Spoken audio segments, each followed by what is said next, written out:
안녕하세요. 눈에 넣어도 안 아픈 딸을 키우고 있는 30대 후반 여자입니다. 저는 딸을 보면서 100점짜리 엄마는 못해줘도 늘 다정한 엄마가 되겠다는 다짐을 하는데요. 자식을 키우다 보면 저도 모르게 어릴 적 제가 못 받았던 사랑을 아이에게 주고 싶다는 생각이 들기 때문이죠. 부모 마음은 자식을 낳아봐서 키워봐야 안다는 말이 있지 않습니까? 처음 이혼을 결심하고 딸을 데리고 집을 나왔을 때 아무것도 모르고 저한테 의지하는 딸을 보면서 돌아가신 아버지 생각이 났어요. 제가 30살이 되던 해 암 투병을 하시다 먼저 떠나신 아버지는 그야말로 딸밖에 모르는 분이셨죠. 큰 오빠와 작은 오빠 사이에 끼어서 늘 구박만 받고 사는 저한테 아버지는 큰 등대 같던 분이었답니다.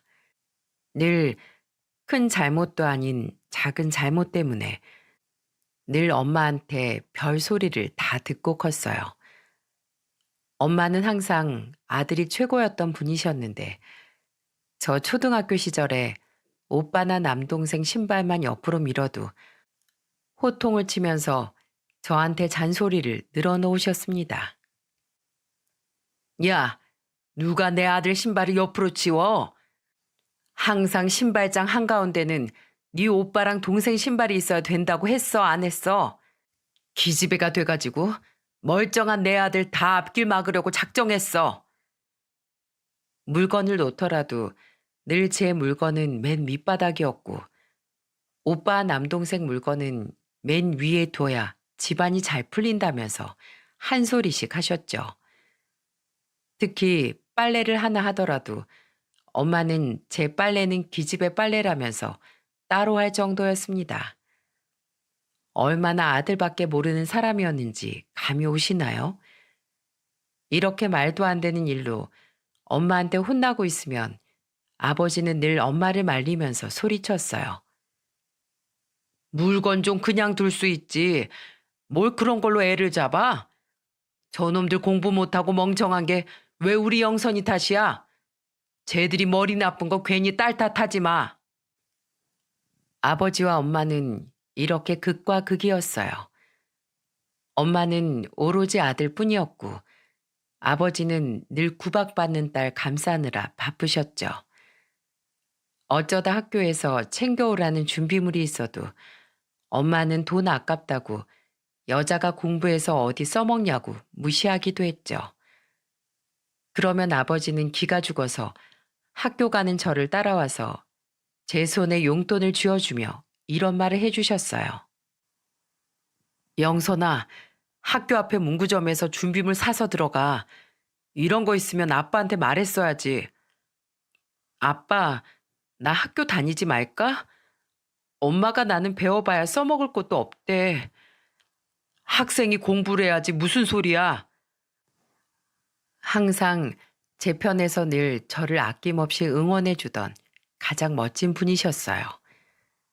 이런 하늘 같던 아버지가 돌아가시던 날 정말 가슴이 미어졌습니다. 세상에서 가장 사랑하고 아끼는 아버지가 세상에 안 계신다는 게 믿기지 않았어요. 남자 볼 때 얼굴 같은 거 보지 마. 무조건 능력만 보고 시집가서 내가 지금까지 너 키워준 거 전부 갚으면서 살아. 여자 팔자 뒤웅박 팔자라는데 이혼을 하더라도 부잣집에서 이혼당해야 몇 푼이라도 쥐고 나오지. 아직 결혼할 사람이 있는 것도 아닌데 엄마는 제가 30이 넘자 매번 부잣집으로 시집가라면서 말을 하는 거예요. 그런데 그 이유가 이혼할 때 한몫 챙겨 나올 수 있어서 부잣집으로 가라는 게 말이 됩니까? 친엄마가 딸한테 이런 조언하는 거 주변에 우연이라도 본 적 있으신가요? 계모도 아니고 친엄마가 어떻게 딸한테 이런 말을 할 수 있는지 원망만 쌓여갔죠. 그런데 딸한테 이렇게 모진 말만 하고 두 아들만 챙기던 엄마는 오빠 결혼 후부터 진짜 난리도 아니었습니다. 세상에 딸 자식 둔 시어머니가 며느리한테 저렇게 할 수 있나 싶을 정도였어요.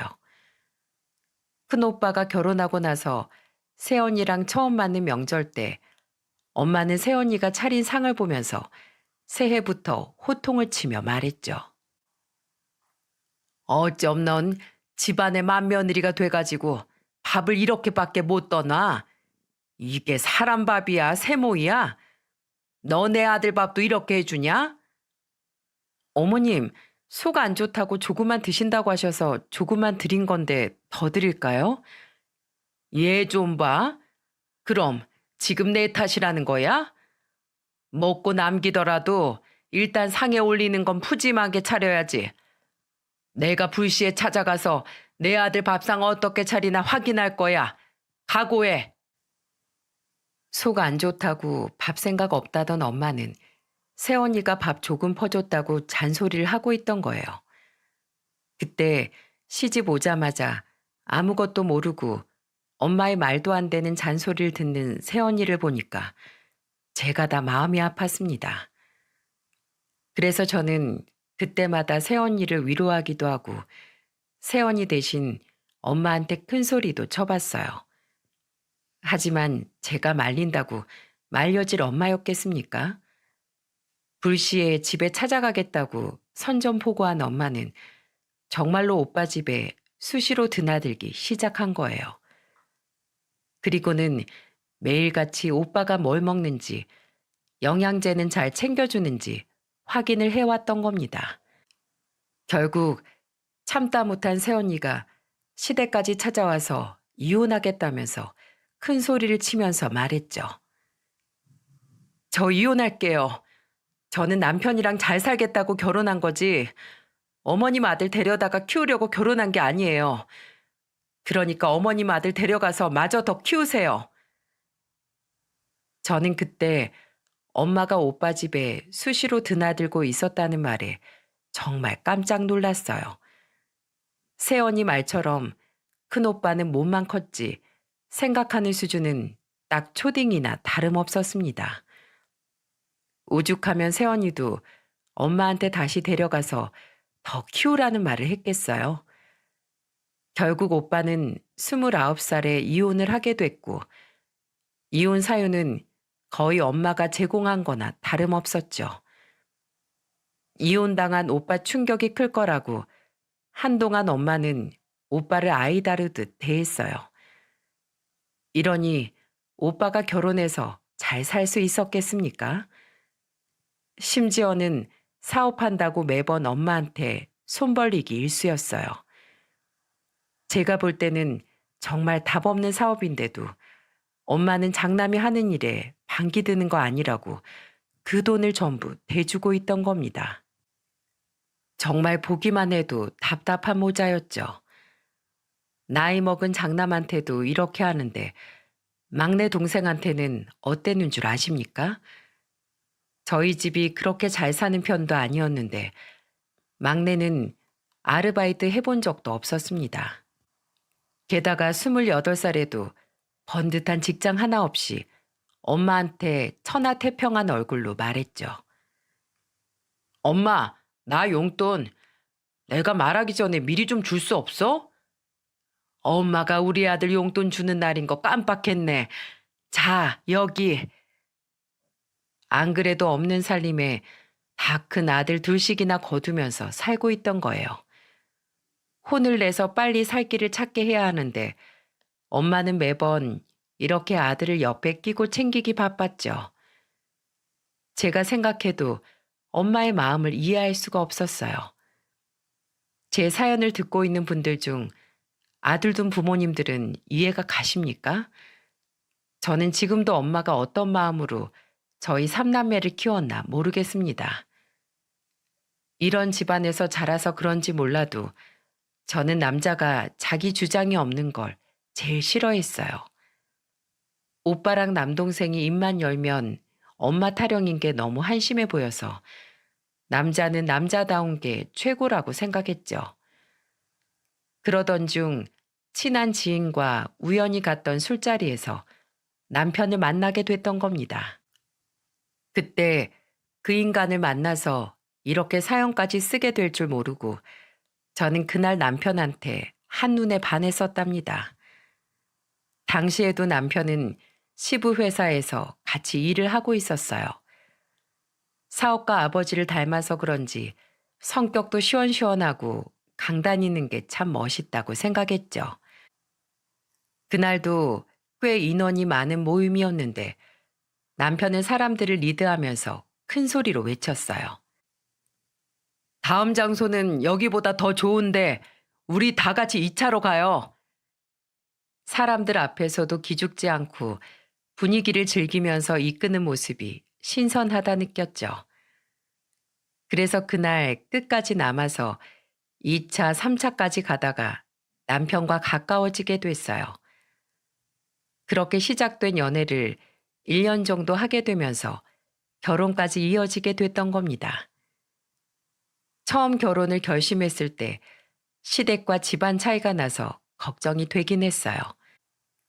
그러다 시댁에 인사 갔던 날 시모와 시부가 저한테 아무것도 걱정하지 말라면서 말해주셨죠. 그러면서 시부는 저한테 인자한 목소리로 이런 말을 덧붙였습니다. 신혼집도 걱정하지 마. 우리가 다 알아서 얻어줄 테니까 둘이서 알콩달콩 잘 살기만 해. 우리 딸이 일찍 시집가서 허전했는데 새 식구가 생기니까 기분이 참 좋네.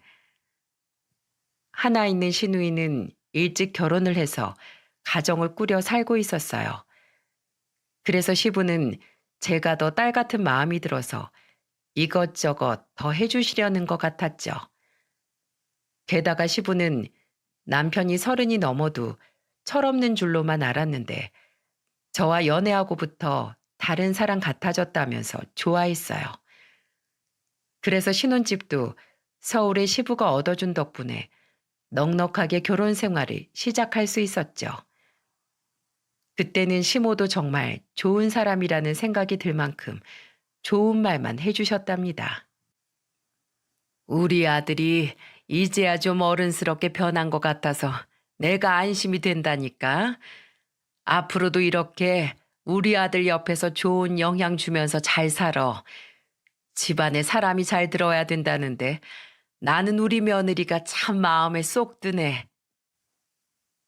시모는 저만 보면 집안에 사람이 잘 들어와서 집안 분위기가 달라졌다면서 좋아하셨죠. 그렇게 좋아해 주시는 시모와 시부를 보니까 안심이 되면서 참 행복했답니다. 하지만 시댁에서 한창 기분 좋게 이야기하던 저는 친정만 오면 기분이 안 좋아졌어요. 왜냐하면 시댁 다녀온 저를 보고 엄마는 호들갑을 떨면서 이런 말을 했기 때문입니다. 예비 사돈한테 보석이나 금 같은 거 준다는 말은 안 해? 잘 사는 집안이라는데 왜 이렇게 강간무소식이야? 혹시 중간에서 네가 다 가로채고 있는 거 아니지? 그만 좀 해, 엄마. 나 시댁 다녀올 때마다 이렇게 물어볼 거야? 누가 보면 욕해. 시댁에서는 그저 잘 살길 바란다면서 아파트도 해주는데 친정엄마는 찍소리도 하지 말고 살라고 하니까 정말 어이가 없더군요. 게다가 시댁에서는 제 사정 생각해서 예물 예단도 전부 생략하자고까지 했었죠. 그런데 엄마가 이런 생각을 하고 있으니 기분이 좋을 리가 있었겠습니까? 그 후 저는 엄마의 말을 무시하고 남편과 결혼을 하게 됐어요. 신혼 초에는 남편과 시댁에 가도 정말 친정에 온 것처럼 편한 시간을 보냈습니다.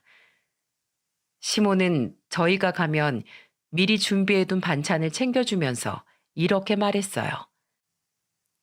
평소에 우리가 먹는 반찬인데 너도 입맛에 잘 맞을 거야. 네 남편도 좋아하는 반찬들이니까 끼니마다 꺼내놓고 둘이 잘 챙겨 먹어. 어머님, 정말 감사해요. 매번 이렇게 챙겨주셔서 너무 잘 먹고 있어요. 너희가 잘 먹는다고 하면 내가 몇 번이고 해주지. 네 남편 살 안 빠지게 관리 잘 해줘라. 장가 갔는데 살 빠지면 주변에서 사람들이 이상한 결혼했다고 욕먹는 거 한순간이야. 시모는 저한테 이것저것 챙겨주면서 남편이랑 밥 잘 챙겨 먹으라고 당부까지 했었죠. 그때는 저도 회사를 다니고 있을 때라서 시모는 제가 바빠서 아무것도 못 해 먹을까봐 미리 챙겨주셨던 거예요. 그런데 이게 처음에는 시모의 배려라고 생각했는데 시간이 갈수록 어딘가 이상했습니다. 결혼하고 1년쯤 지났을 때 남편과 아이 계획을 세우면서 저는 회사를 그만두게 됐어요. 그리고 그때부터 시모와 전쟁 같은 날이 시작되게 됐던 거죠.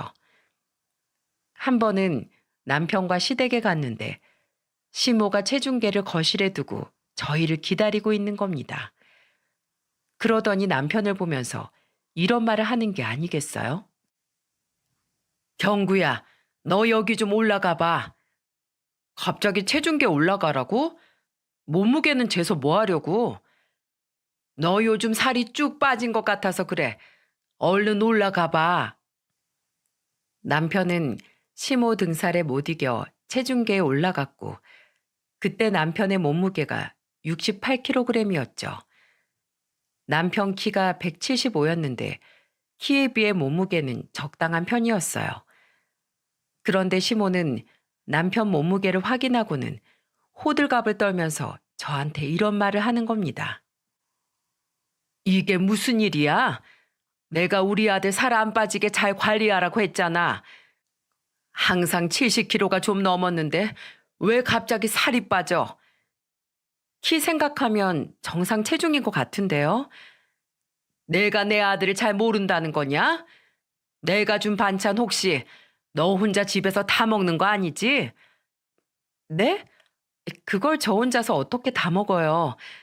그리고 2, 3kg는 운동에서 빠졌을 수도 있고 건강에 지장 없으니까 너무 걱정하지 않으셔도 될 것 같아요. 저는 호들갑을 떨면서 남편 몸무게가 줄었다고 난리였어요. 남편도 민망했는지 시모를 말렸지만 시모는 저한테 반찬 혼자 다 먹냐면서 말도 안 되는 추궁까지 했습니다. 원래 몸무게보다 얼마 빠지지도 않았는데 호들갑을 떠는 시모가 이상하다 싶었죠. 그래도 남편이 시모를 말리면서 일단락 되는 듯 했어요. 그런데 시모는 이때부터 저한테 의구심을 품고 있는 겁니다. 다음 날 저한테 전화해서 저를 추궁하면서 어처구니 없는 질문을 하더군요. 우리 경구 아침은 먹고 출근하는 거야? 그럼요. 그런데 오늘 아침에는 속이 불편하다고 많이 못 먹긴 했어요. 뭐야?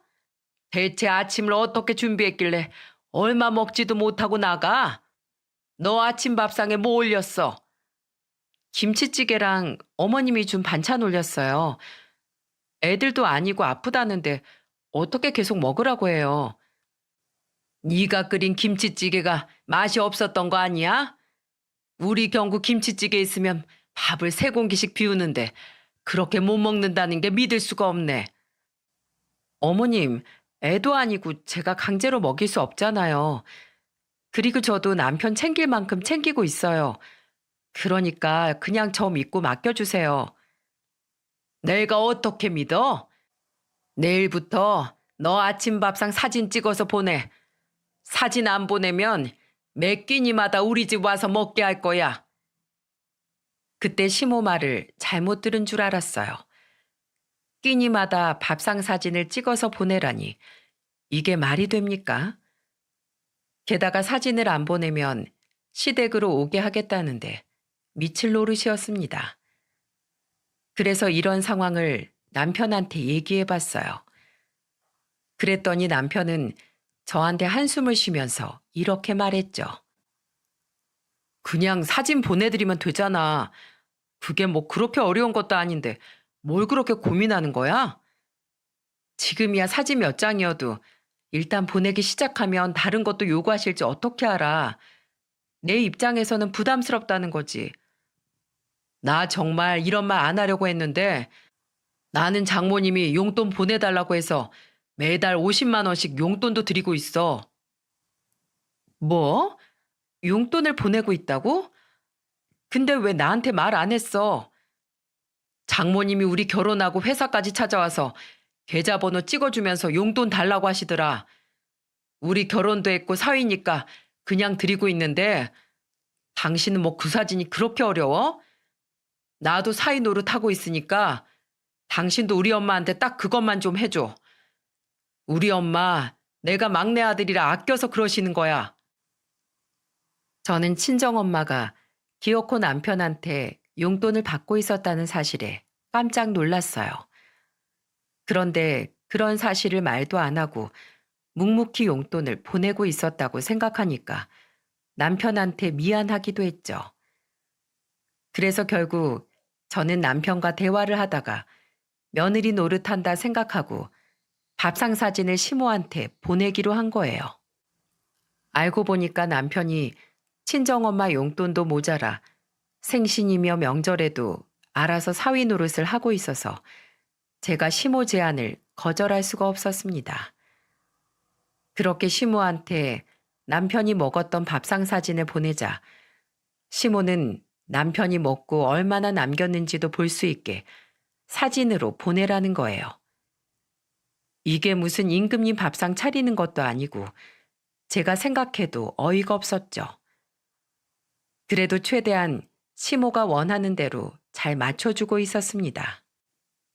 그런데 제가 시모 말을 들으면서 잘 따라온다 생각해서 그랬는지 시모는 제게 원하는 게 더 많아졌어요. 한 번은 시부 회사에 갔다가 넥타이를 메고 있는 남편을 봤는지 저한테 전화해서 대뜸 이런 말까지 했답니다. 너는 남편 넥타이 색깔 하나 못 골라줘? 우리 경구는 저런 밝은 색보다 살짝 어두운 색으로 골라줘야 된다고. 회사 갔다가 내 아들 넥타이 보고 내가 이렇게 놀라야겠어? 무슨 유치원에 애들 보낸 것도 아니고 이게 이렇게까지 화낼 일인가요? 그러더니 시모는 저한테 하소연을 쏟아내듯 이런 말을 했습니다. 너 아침에 밥상 보낼 때 우리 아들 뭐 입고 뭐 신고 뭐 목에 메고 나가는지 다 찍어 보내. 어머님, 회사 출근하는 사람인데 그 사진은 언제 다 찍어요? 그럼 내가 신경 안 쓰도록 네가 잘했어야지. 나는 우리 아들이 어디 가서 그 집꼴로 다니는 거 절대 눈 뜨고 못 봐. 장차 네 시아버지 회사 물려받아서 이끌어갈 사람인데 꼬라지가 저게 뭐야? 사람이 우스워 보이잖아. 그래도 아들 장가 보내셨으면 이제는 제 남편이기도 하잖아요. 그러니까 저를 좀 그냥 믿고 맡겨주세요.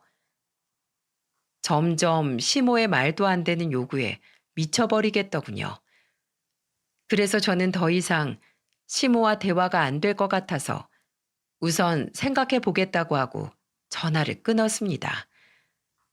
그런데 그때 눈치도 없이 친정엄마가 저한테 전화해서 뻔뻔하게 이런 말을 하는 게 아니겠어요? 야, 네 남편 왜 이번 달 용돈 안 보내? 매달 꼬박꼬박 들어왔는데 왜 안 주는 거야? 너 거기서 뭐 잘못한 거 아니야? 엄마, 제발 사위한테 용돈 타령 좀 그만해. 왜 엄마 아들도 못하는 걸 사위한테 바라고 있어? 내가 엄마 때문에 시댁에서 얼마나 기도 못 펴고 사는지 알아? 야, 돈 없이 사는 거보다 자존심 버리고 사는 게 100번 낫지. 사위한테 용돈이나 보내라고 해. 앞으로 그 사람한테 용돈 달라고 하기만 해봐. 결국 저는 참았던 화를 엄마한테 터뜨리고 말았어요. 전화할 때마다 그놈의 돈 타령 때문에 이골이 날 지경이었죠. 그런데 남편은 돈을 잘 벌어서 그러는 건지 돈 50만 원에 왜 친정엄마랑 싸우냐면서 용돈을 척척 보내고 있었어요. 그러니 제가 시모의 부탁을 속 시원하게 거절할 수 있었겠습니까? 남편이 저렇게까지 하는데 그깟 사진 몇 장에 제가 쪼잔해진 것 같았죠. 그래서 정말 다음 날부터 남편 넥타이와 신발, 양말까지 다 찍어보냈어요. 그랬더니 시모는 그제 안심을 하기 시작했습니다. 이 정도면 제가 어머님 아들과 결혼을 한 게 아니라 돌보는 게 아닌가 싶었어요. 그렇게 사진을 몇 개월 보내고 나니까 시모도 점차 사진에 집착하지 않았고 사진을 보내지 않아도 시모는 이제는 알아서 잘 하겠거니 하는 것 같았습니다. 그런데 제가 남편과 아이 준비를 하고 있다는 걸 알고는 시모는 저한테 아들을 낳아야 한다면서 압박을 주기 시작했어요.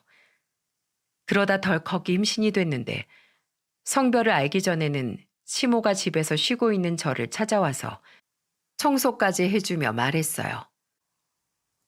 우리 며느리 임신하고 몸도 무거울 텐데 쉬고 있어. 내가 오늘은 너 푹 쉬라고 온 거니까 아무 걱정 말고 쉬어. 어머님이 청소를 하시는데 제가 어떻게 쉬어요? 아유, 됐어. 저기 가서 너는 태교에 좋은 음악이랑 책 좀 보고 있어. 우리 손자가 뱃속에서부터 편해야 될 거 아니야. 아직 성별도 안 나왔는데 시모는 뱃속 아이가 손자라고 믿고 싶었는지 아예 손자라고 불렀어요. 그리고 뱃속부터 태교에 신경 써야 한다면서 각종 태교 용품까지 사오셨죠. 저는 그런 시모를 볼 때마다 좌불안석이었습니다.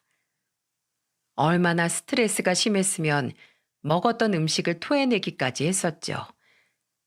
임산부가 입덧이 아니라 스트레스로 토할 정도니까 얼마나 정신적으로 힘들었는지 가늠이 가십니까? 하루에도 12번 제발 아들이길 바랬지만 뱃속 아이는 딸이었어요. 저는 아들이나 딸 상관없이 내 자식이라는 이유로 너무 기뻤는데 시모는 딸이라는 소식을 듣고 시댁 식구들 다 모인 자리에서 저한테 화를 내며 소리까지 쳤습니다. 딸이 뭐야? 내가 그렇게 기도를 했는데 어디서 손녀가 뚝 떨어진 거야? 속 터져 죽겠네 정말. 너는 겨우 딸 임신해놓고 뭐가 자랑이라고 시댁에 와? 시모가 저한테 딸 임신해놓고 뭐가 자랑이라고 시댁에 왔냐며 소리치자 시부가 시모를 말리면서 호통을 쳤어요. 당신, 임산부 앞에서 그게 무슨 막말이야? 아들이나 딸이나 다 우리 귀한 손주들인데 말 좀 가려서 못해? 며느라, 네 시어머니 말 신경 쓰지 마. 나는 아들보다 딸이 더 좋다. 그러니까 몸조리 잘하고 산모가 건강해야 아이도 건강하지. 시부가 저한테 몸조리 잘하라며 말하자 옆에 있던 신우도 저를 위로하며 말했습니다. 옳게 우리 엄마 말은 한 귀로 듣고 흘려. 요즘은 아들보다 딸이 대세라잖아. 뭐야? 너는 내가 며느리한테 무시당하고 살았으면 좋겠어? 엄마가 먼저 말을 이상하게 했잖아. 언제까지 그렇게 아들, 딸 구분하면서 살 거야? 제발 그만 좀 해. 시모는 신우 말에 괜히 한마디 했다가 서로 얼굴만 붉히며 싸웠어요. 시모가 남편과 시누이를 차별하면서 키워서 시누이도 시모랑 사이가 좋지만은 않았습니다. 남편도 우리 딸 잘 키워보자면서 반기는데 오로지 어머님만 마음에 안 들어 하셨죠. 그 후 저는 시모 등살에도 예쁘고 건강한 딸을 낳았고 애지중지 잘 키우고 살았어요. 남편도 첫째 딸 예뻐 죽겠다면서 육아에도 적극적이었고요. 시모는 손녀가 태어나니까 더 이상 막말을 하지는 않으셨죠.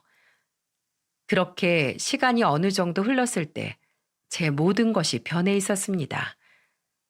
처음에는 집안일도 잘 돕고 항상 집에 일찍 오던 남편이 변하기 시작한 건 딸아이가 2살이 됐을 무렵부터였어요.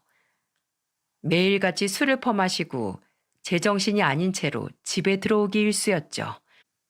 그러다 딸을 어린이집에 보내고 집안 청소를 하다 남편이 숨겨오던 카드 내역서를 보게 됐어요. 그런데 그동안 남편이 숨겨오던 카드 내역서에는 더러운 진실이 있었습니다. 남편이 그동안 갔던 술집이 일반 술집이 아니라 술집 여자가 있는 가게였던 거예요. 그동안 회사 일로 외박했다던 남편은 호텔 숙박했던 흔적도 있었죠. 그동안 일 핑계로 외박까지 하던 남편은 밖에서 유흥을 즐기고 있던 겁니다.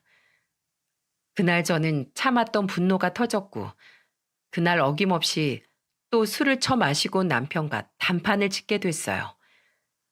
비틀거리면서 들어오는 남편한테 카드 내역서를 던지면서 소리쳤습니다. 당신 진짜 너무한 거 아니야? 애는 뭐 나 혼자 낳았어? 이럴 거면 뭐하러 결혼했어? 술집이나 들락거리고 평생 혼자 살지 뭐하러 결혼했냐고. 아이, 뭐야? 지금 나한테 종이 던진 거야? 회사 일 하다가 어쩔 수 없이 술집에 간 걸로 이렇게 트집을 잡는다고? 야, 네가 나가서 일해.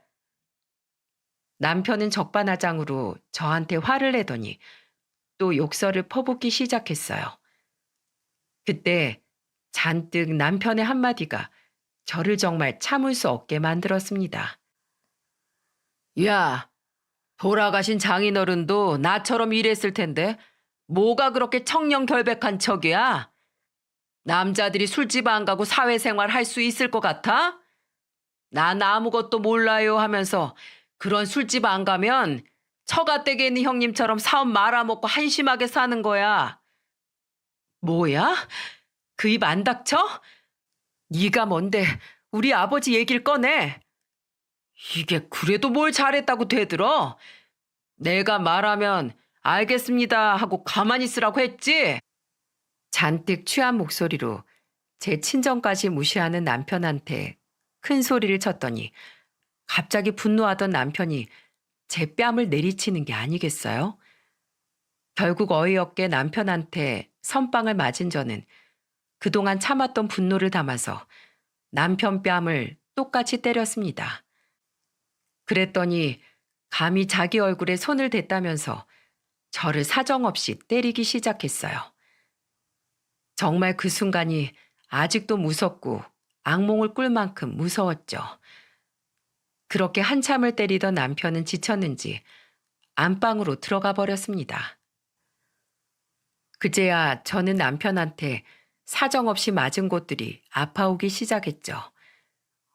그리고 아무것도 모르고 방에서 울고 있던 딸 소리를 들으니까 이대로는 안 되겠다 싶었어요. 혹시 모를 때를 대비해서 병원으로 가 직접 진료를 받고 진단서까지 받았습니다. 그리고 다음 날 제 얼굴을 보니 꼴이 말이 아니었어요. 입술은 터져 있고 볼에는 상처도 나 있었습니다. 그런데 그날 낮에 시부한테 전화가 걸려왔어요. 아무것도 모르는 시부는 점심 먹고 손녀 생각이 났다면서 제게 안부를 물었습니다. 며느라, 잘 있었지? 우리 손녀 지금 어린이집에서 왔을 시간인데 뭐하고 있니? 잘 크고 있어요. 너 어디 아프냐? 목소리가 이상하다. 아니에요. 점심 먹고 자다 일어나서 목소리가 좀 잠겼나 봐요. 자다 일어난 목소리가 아닌데 뭘. 내가 지금 갈 테니까 집에 기다려라. 기력이 하나도 없는 것 같네. 시부는 제 상황도 모르고 집으로 오겠다면서 전화를 끊었습니다. 저는 설마 했는데 한창 일할 시간인 2시에 정말로 저희 집으로 찾아오신 거예요. 그리고는 집에 오자마자 제 얼굴을 보고 깜짝 놀라서 소리치셨습니다. 너 얼굴이 왜 그래? 안 그래도 전화했는데 둘이 싸웠나 싶어서 와봤는데 너 설마 네 남편이 이런 거야? 저 정말 이대로는 못 살겠어요. 뭐야, 무슨 일인데? 병원은 다녀온 거야? 네, 저 진단서도 다 있어요. 제가 남편한테 술 좀 그만 먹고 일찍 오라고 한마디 했다가 이렇게 된 거예요. 무슨 회사에 그렇게 접대가 많아요? 뭐? 접대? 걔가 접대할 일이 뭐가 있어? 세상에, 이놈의 자식이 계집질을 하고 다녔구나. 아이고, 이를 어째. 저는 결심했어요. 이대로는 도저히 못 살아요. 제 꼴 좀 보세요, 아버님. 있어봐라. 일단 나 좀 믿고 맡겨줘. 시부는 제가 이혼하겠다고 하자 자기를 믿고 맡겨보라면서 저를 진정시켰어요. 그렇게 말하고 집을 나간 시부는 한참 뒤에 저한테 전화를 해왔습니다. 그러면서 저에게 회사에서 있던 일을 말해주기 시작했어요. 내가 회사 가자마자 그놈의 자식 따로 불러서 얘기하려다가 너무 화가 나서 그 자리에서 주먹을 날렸어. 직원들 다 있는데 거기서 나도 아들놈 패고 싶지 않았는데 너무 화가 나서 그만 주먹부터 나갔어. 내가 가정도 못 지키는 놈 필요 없다고 내쫓았다. 너한테 사과받고 와야 받아준다고 했으니까 너한테 갈 거야. 그놈이 싹싹 빌면 네가 알아서 선택해라. 이혼하더라도 사과는 받아야 할 거 아니야. 그러니까 네가 보고 결정해라. 시부는 남편을 직원들이 보는 앞에서 주먹을 날렸다면서 저한테 화를 내며 말했어요. 가정도 하나 제대로 챙기지 못하는 놈이라면서 고함을 치고 때렸던 겁니다. 그리고 회사에서 내쫓으면서 제가 용서하면 받아주겠다고 한 거죠. 그래서 저는 남편이 정말 사과를 하러 올 줄 알았어요. 그런데 바로 달려와서 사과할 줄 알았던 시부 예상과 달리 남편은 몇 시간이 지나도 집에 올 기미가 안 보였죠. 그때 남편 놈이 다른 꿍꿍이가 있다는 걸 눈치챘어요. 그래서 혹시 모를 상황에 대비해 현관문 도어락 위에 있던 보조잠금 장치까지 이중으로 문을 걸어 잠궜습니다. 그 순간 초인종 소리가 들려 인터폰을 켜보니까 남편과 시모가 나란히 서 있는 게 아니겠어요? 딱 봐도 저 때문에 시부한테 맞았다고 시모한테 일렀을 게 뻔했죠. 다행히 이중으로 걸어 잠가둔 덕에 남편이 쉽게 비밀번호를 치고 들어올 수는 없었어요. 저는 혹시 모를 상황에 대비해 휴대폰 동영상을 켜서 식탁 한 기퉁이에 세워두고는 현관문을 열었습니다. 그러자 문이 열림과 동시에 시모는 제 머리채를 잡아 흔들었어요. 그러면서 제게 호통을 치며 말했죠. 네가 감히 네 남편한테 맞았다고 시애비한테 일러? 오늘 너 때문에 내 아들이 무슨 수모를 겪었는지 알기나 해? 오늘 너 차에 걸렸어. 내가 너 아주 홍군형을 낼 거야.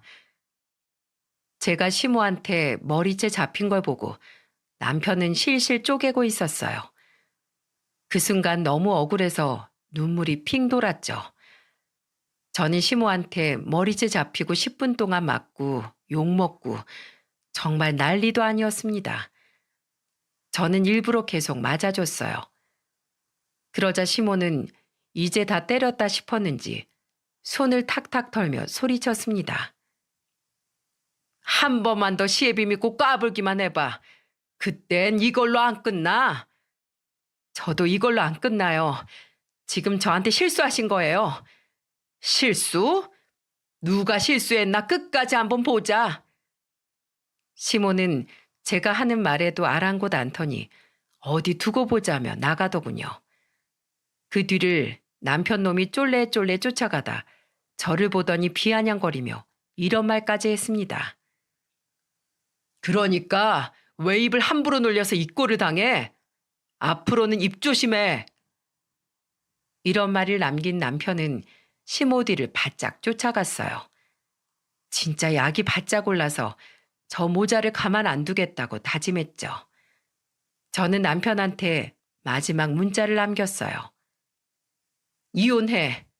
근데 내가 쉽게 이혼할 일 없으니까 너 각오해. 넌 잃을 게 많은 사람이지만 난 잃을 거 하나도 없는 사람이야. 아주 끝장 보도록 싸워보자. 저는 이 문자를 남기고 곧장 변호사 사무실로 찾아가서 이혼 소송을 시작했어요. 남편한테 맞았던 진단서, 영상, 녹음, 모든 증거를 파일로 만들었죠. 그리고 저는 집에서 딸 짐과 제 짐을 챙겨서 친정으로 갔습니다. 그런데 겨우 친정에 갔더니 정말 황당한 일이 절 기다리고 있었어요. 엄마가 저를 보자마자 놀란 얼굴로 이런 말을 하는 겁니다. 야, 너 뭐야? 짐 나왔어? 엄마, 나 어머님이랑 남편한테 맞았어. 전치 2주야. 나 이혼할 거야. 이대로는 절대 못 살아. 그 사람 우리 집도 완전 개무시한다고. 딸은 출가 외인이라고 했잖아. 거기서 말 안 들으면 맞을 수도 있지. 그리고 너 여기 오면 우리 집안은 누가 먹여 살려? 지금 네 오빠한테 들어가는 돈 우리 생활비 전부 사위한테 나오는데. 그리고 네 동생 취업도 시켜준다잖아. 너만 참으면 될걸? 왜 못 참어? 엄마, 그 정도 했으면 오빠나 동생 알아서 살게 둬야 할 거 아니야. 언제까지 그럴 거야? 그런 한심한 놈들한테 뭘 바라냐고. 세상에 남동생 취업에 오빠 사업 빚까지 갚아야 한다고 참고 살라는 게 말이 됩니까? 심지어 저한테 가서 빌라고 하는데 정말 기가 막혔어요. 그래서 저는 엄마한테 울면서 말했어요. 엄마 진짜 사람도 아니다. 쓰레기네 완전. 오늘부터 엄마라는 사람 없다는 듯이 살 거야. 그러니까 나 찾지 마. 엄마 망하라고 간절하게 기도할 거야. 야, 그럼 누가 겁먹을 줄 알고? 호적에서 파버리기 전에 얼른 가서 잘못했다고 빌어 이거사. 제발 파. 그냥 서로 없는 사람처럼 살자 제발. 결국 저는 딸을 데리고 나와서 월세방을 얻어야만 했습니다. 방 하나, 화장실 하나 있는 작은 방이었지만 딸과 있을 수 있어서 좋았어요. 세상에 내 편 하나 없구나 싶었는데 그래도 딸이 있어서 힘이 좀 났습니다.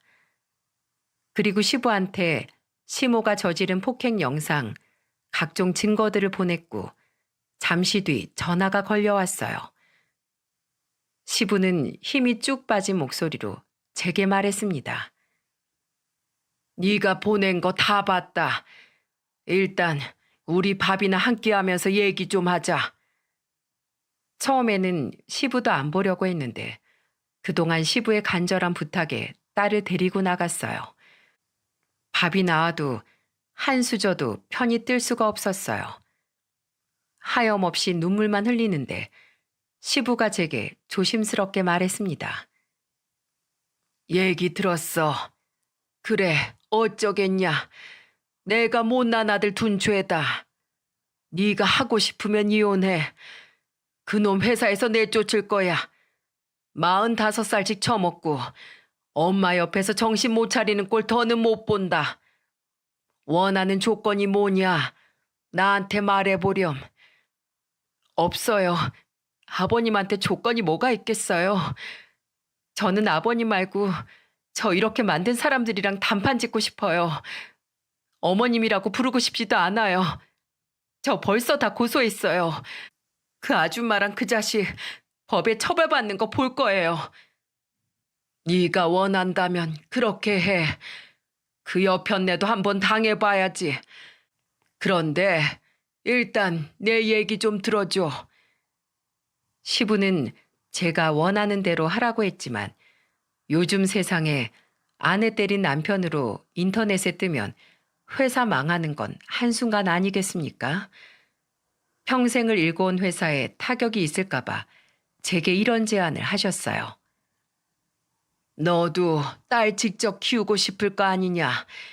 양육권, 친권, 그리고 살던 아파트까지 전부 다 주마.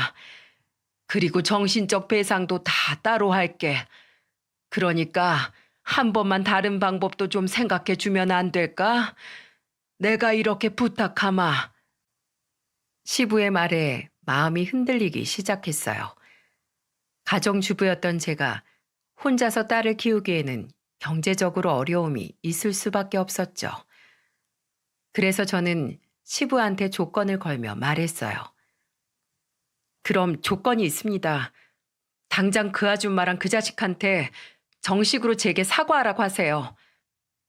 내가 꼭 어떻게든 데려와서 무릎 꿇고 사죄하라고 할게. 고맙다.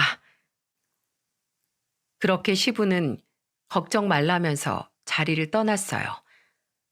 그런데 2, 3일이 지나고 감감무소식인 걸 보니 보나마나 시모가 못한다고 버틸 게 뻔하다 싶었습니다. 그렇게 4일째가 지났을 무렵 시모와 남편이 저를 찾아와서 근처 카페에서 마주하게 됐어요. 그런데 시모가 눈이 밤탱이가 된 채 온 거 있죠? 아무래도 시부와 실랑이를 하다가 다친 것 같았습니다. 나중에 들어보니까 시부가 술을 마시고 회사 말아먹을 거냐고 시모와 말다툼을 하다 때렸다고 했죠. 결국 한 대 맞고 온 시모는 저를 보자 대충 사과를 하더군요. 미안하다. 진심으로 사과하는 거 맞아요? 그럼 꿇어요. 꼭 이렇게까지 해야겠어? 그럼 사과하지도 않을 사람 왜 보냈냐고 아버님한테 다시 전화할게요. 딱 보니까 아버님한테 한 대 맞고 억지로 온 것 같은데 맞아보니까 어때요? 기분 더럽죠? 그 눈을 보니까 제 속이 다 시원하네요. 나머지 눈도 밤탱이 되기 싫으시면 지금 꿇어요. 꿇어? 이게 진짜? 그러자 옆에 있던 남편은 또 난동 피려는 시모를 말리면서 말했어요. 엄마, 그냥 좀 꿇자. 이러다 나 정말 쫓겨나.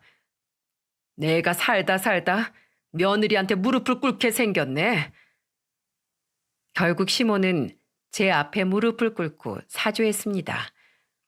남편도 옆에서 사과를 하면서 제게 이런 말을 했어요.